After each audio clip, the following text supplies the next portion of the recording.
Welcome everyone back to the studio. I'm so glad you're here. Today, I'm going to be looking at a scene from the new film Dune. If you are familiar with it, you're probably watching this video because you are familiar with it. There's a lot of awesome stuff in this film. There's a lot of really dynamic scenes. The director of photographer Daniel Craig. No, I'm sorry, not Daniel. Craig Fraser. Yeah.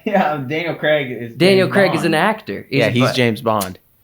Anyways, we're getting into the scene with the hunter-seeker. Craig Fraser, he's a very artistic individual. I can tell. I haven't seen a lot of his work up until recently, and so I'm really excited to dive into it, to explore his mind of creativity with lighting, with composition, with putting a scene together. So let's go ahead and get into it. I want to start off first by explaining something that's basic to lighting with video production, not just in filmmaking, but in general. It's called the 3-point lighting system or lighting setup. And I wanted to go over this because it's helpful information for any of you watching, and I also might reference in this video different lights or maybe different positions, or if I say backlight, or they backlit something, what does that mean exactly? So this is pretty industry standard. Interviews, scenes, a lot of people, if you don't know what to do, a lot of people go to this setup because it's very cinematic. Basically, you have the key light, which is on the lower left-hand side. You have the back or hair light, which is on the upper right-hand side, and the fill light, which is on the lower right side. Basically, what these do is the key light is your strongest source of light. It creates the majority of light for your character. And if you notice, the little red icon is a camera. We'll see that a lot in this video. This is my own setup. I did this like a rough sky view kind of sketch in Photoshop thing. You notice the arrow, he's looking to that side of the camera. And the key light is on the opposite side of where the camera is and where he's looking. So you'll always want to shoot, usually, to set up the key light on that side. The reason why is because you want to shoot shadow side, and I'll get to more details on that in a minute. The fill light is essentially when you shoot the key light across on your face, you're going to get a harsh shadow a lot of times on this side of the face. And so a fill light is to just kind of bring up this side a notch, not to create an even lighting, but to actually just bump up so it's not as harsh of shadows on the shadow side of the face. And the backlight is merely a light that shines off to the side, hits the shoulders, the top of the head, the hair, so that it creates definition from the background, your subject to the background. So now that we kind of have that in place, let me go over 8 lighting tips that I believe will be really helpful to you as you think about lighting in cinema, and as you think about lighting even maybe for your own projects. I know when I discovered these 8 tips, it kind of blew my mind. It really helped me think creatively when it comes to lighting for a scene, lighting for an interview, really anything. So let me just run through these real quick. The first thing you should consider when lighting something is the time of day. So if you're outside or you have a big window, you should think about what time of day. If you've ever heard of the golden hour time, then that's pretty much close to sunset, close to sunrise. Those are 2 golden hour times. And that just means the sun is closest to the earth. That's light shooting straight across instead of straight down like at noontime. Straight across golden hour is going to give you the best dynamic options when it comes to lighting. You can either put the lighting facing towards them, to the side, or you could put the sun behind them and get this cool silhouette look and use the sun as a backlight. So that's the first thing you should think of when it comes to choosing what time of day when you're lighting a scene. The next is use motivated lighting. So as I said, if you have a window, which we will see in the scene today, if you have a window in your scene, then you should light your room as if the light coming through that window is actually motivated by that light. So if you have a key light and the window's behind them, but you have a big strong key light hitting them in the face, and there's no reason for that light to be hitting them in the face, well, that's unmotivated lighting. It means there's just a random light lighting your subject, and it pulls people out of the film because they don't know, why is this person lit up in an odd way? It takes them out of the story. The next thing is lighting direction. And that basically means, like, are you going to put the light high to get kind of like this ominous skeleton look on a person?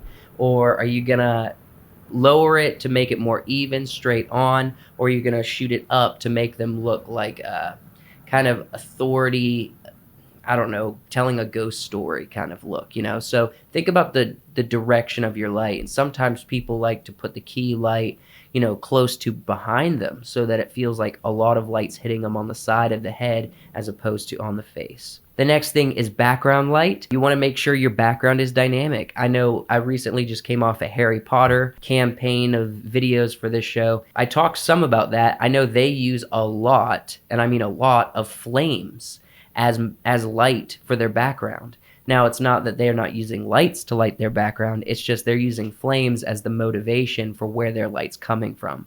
So think about creative ways on lighting your background. Don't just always focus on what is the subject and what are they gonna look like. Think about what your background's gonna look like. The next is lighting depth. Color difference plays a big part in this. So if you have a nice warm tone color like tungsten or sunlight on this subject's skin, then maybe in the background you can do kind of this cool bluish color light. I know in Dune they did this a couple times, you know, even with exposure. So in Dune, they're literally in the desert. So when they're outside, they actually, the people, they're actually in the desert. So everything's bright.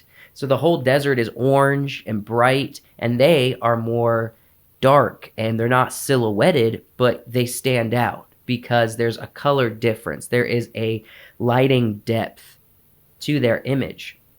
So you have this massive light, which is the sun, and then you have them that's in the foreground and they're darker. So the difference, so you basically, like if someone like me who's really pale, if you put me up against a white wall, that's not creating good lighting depth because I'm going to blend right into the wall. The exposure is going to be same. It's going to be the same tones and everything. There's no dynamic. It's not a very dynamic looking shot. So think about that. The last three is shoot shadow side. I already mentioned this, but basically it's if you have a light like me, that I have a light right here, then and the camera's shooting me here, then the shadow side of my face is here, not here. If you were to shoot this way, well then this is shooting light side and the shadow side's on here, but the camera is coming this direction. So it just makes your shot look far more cinematic if you always choose to set up your camera and lights on the shadow side of the subject. The next is catch lights, or eye lights.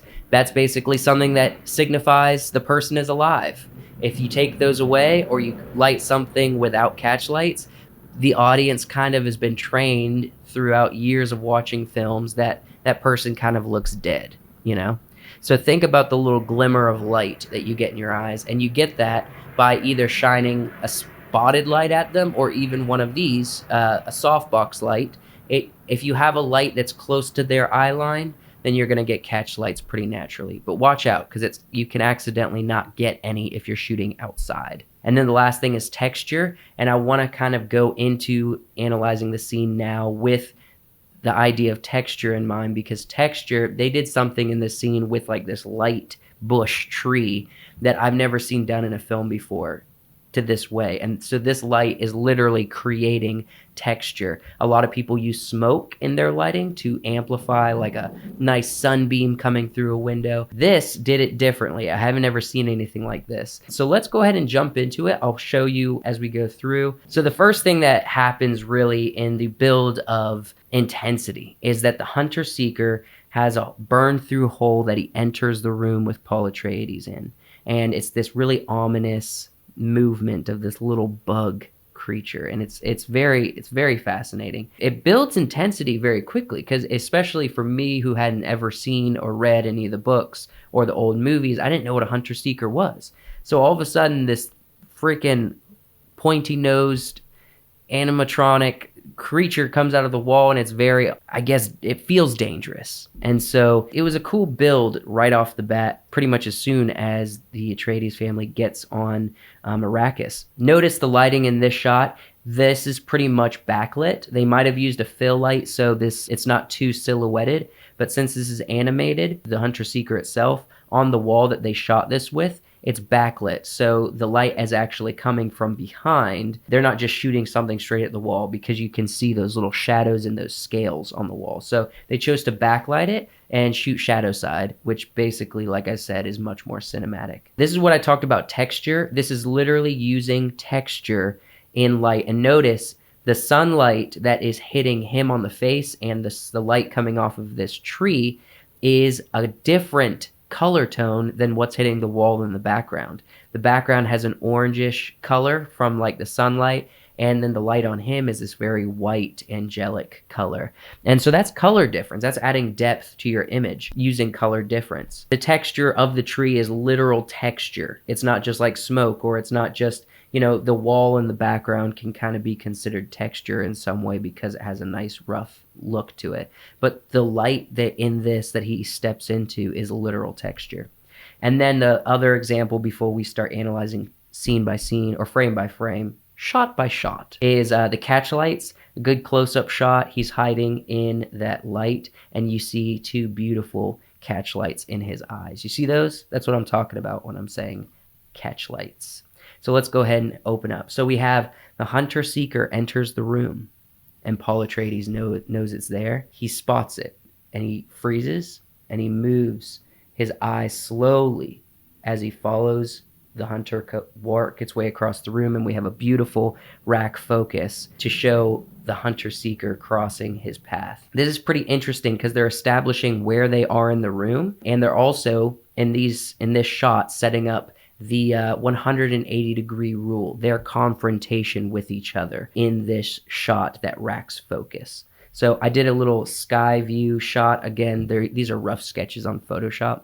But at the top, we have a nice window that we know is up there, and it's shining light into the room. We have the blue squiggly is for the tree, and then we have the red is for the camera shot. So the first shot, it's that close-up of showing the hunter-seeker enter through the wall, and then it reverses, and the hunter-seeker crosses paths and creates the eye line and where they are in the room so they can set up the 180-degree line between them both. The little brown icon is the door that comes in later towards the end of the scene. The next shot we have is we get a closer up shot of Paul slowly scooching his way into the tree to kind of disguise any movement from the hunter-seeker because he knows how deadly these things are. And the hunter-seeker kind of moves. I really like this because it was like you could kind of see the hunter-seeker in that middle shot there in the darkness, but then he comes into the light and you see the shape of it, and it's so eerie. It's so strange how they made such a little thing so creepy. But it was done beautifully, and it's just slowly moving with the most steadiness of progress. Then we got a nice close-up shot of Paul, and this is where they're establishing the line. So obviously, if the hunter-seeker and Paul are making a line with each other, then the camera is going to choose to stay on one side of that line so that they don't ever switch sides. And notice the hunter-seeker will be facing Paul onto one side of the camera, and he will be looking vice versa to the other side of the camera as they face off. So this is just a quick shot. Number one shot is just a medium shot of Paul moving into the tree there. And then the second shot is a shot, the cool color difference of that silhouetted hunter-seeker with the nice warm glow from the window on the back wall that's really out of focus. It's beautiful. And then we have the third shot, that good close-up of Paul. As tension builds, it gets closer and closer. This is where it creeped me out the most. The hunter-seeker stops and just turns. And it's not like a jolting turn. It's like the perfect, most precise turn. Like it was just perfect. It's like he recognized that he was there. And then we get building up to the most intense spot in this scene. And we get a really extreme close-up on Paul Atreides. And that's where we see good catch lights and everything in his eyes. And notice, this is where they are facing off. So the line is very clear as where each of them are in the frame. We got shot number one, shot number two, and if you make a line with the hunter-seeker's nose and Paul Atreides' nose, it makes a straight line across from each other, and notice the cameras are staying on the same side of that line. This is where the hunter-seeker shoots forward and stops right in front of Paul Atreides' face, right in front, and you kind of miss it until it goes to the second shot, that side profile, where you can see the outline of the hunter-seeker. Because in that middle shot there, you can see him, but it's such a quick shot. You're kind of wondering what's happening. Is he about to hit his eye? And then you notice it froze right in front of him. I mean, it stopped, and it's such a cool tension. They hold on to that shot just long enough to make you very uncomfortable. Shot number 1 moves forward. Shot number 2 almost straight on as the hunter-seeker enters his eye line, and then we get a nice third shot, a side profile of them nose to eyeball. And then this is where they're interrupted by the door opening. The hunter-seeker's distracted. It catches movement, and it turns and rushes towards the door, which I believe is a maid that is coming into the room. And that's when Paul springs into action. He knows whoever's coming in the door is about to be killed. And this is pretty cool. This is actually an interesting moment because it breaks their face-off. Their 180-degree rule they had is interrupted and has created a new one with the door, the person at the door, and the hunter-seeker. Now it's starting a new line. So I gave you a line here to illustrate all of a sudden it's broken and the hunter-seeker forces a new line to take place. And so you can kind of see 1 is the door shot of it opening, and 2 is that side profile of the hunter-seeker breaking the face off and rushing, and Paul kind of trails behind it to, if you've seen the movie, to save whoever's coming in the door. This is a nice shot. I just wanted to include it. The 2 first screen grabs, they are the same shot, just progressing. This is where he catches it in his hand, and this is kind of where everything got kind of tight when illustrating this. Some of my cameras overlap, but you have first shot is both the hunter-seeker and Paul rushing towards the doorway while they're still staying on the same side of the line that they already established between the hunter-seeker and the woman at the door. And then it flips to show her reaction, like completely surprised, not knowing what's going on. And then we have Paul looking at her worried, and then he opens his hand, and it's a hunter-seeker that he had squashed in his hand. That's a really cool thing because now that the hunter-seeker's dead, Paul takes the place of the hunter-seeker's eye line with the woman. And now it's Paul and her. And we just have a nice 2 shots, but 3 really, because the first shot is hit close-up of Paul, it cuts to the woman, and then it cuts back to roughly the same style shot on number 3, but it's just a close-up of the hand instead of the face. If you notice, like the way they structure, it's very specific. Like it's very thought through, you can tell. Not just with composition and not just with, how they're building a story according to the 180-degree rule, but you can see even when I explained at the front end with the lighting, even the tree is something I've never seen before. It's very artistic. The color difference, the style of shooting shadow side is always utilized in these scenes and films almost across the board. But this one particular, it's just a beautiful, beautiful scene.